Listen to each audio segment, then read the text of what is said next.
যদি স্বামী থেকে থাকে, স্বামীর প্রতি নরম হয়ে যান, তাকে ছাড় দেওয়া শিখেন।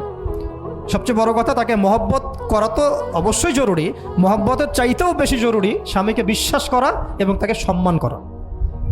এমন কোনো কথা এবং কাজ না করা যেটা স্বামীর গায়রত বা ব্যক্তিত্বে আঘাত করে।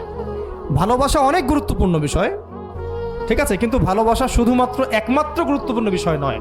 আরও গুরুত্বপূর্ণ বিষয় হচ্ছে বিশ্বাস, সম্মান এবং আনুগত্য। এখন বলতে পারেন যে আমার স্বামী আমাকে অন্যায় কাজে আদেশ করলে কি আমি আনুগত্য করব? কখনোই না। যখন স্বামী আপনাকে কোরআন সুন্নাহর দিকে আপনাকে ধাবিত করবেন, তখন আপনি তার আনুগত্য করতে বাধ্য, এবং এটা আপনার জান্নাতে যাওয়ার মাধ্যম বটে। যে এই পৃথিবীতে কেউই আল্লাহ পাকের পরে সিজদা পাওয়ার যোগ্য না, এমনকি নবীদেরকেও আল্লাহ পাক সিজদা করতে বলেন নাই। কিন্তু সেই নবী আমাদেরকে কিন্তু বলেছিলেন যে যদি আল্লাহ পরে কাউকে আমি সিজদা করতে বলতাম, তাহলে আমি স্বামীদেরকে সিজদা করতে বলতাম। এটাকে তসলিমা নাসরিন স্টাইলে বুঝলে হবে না।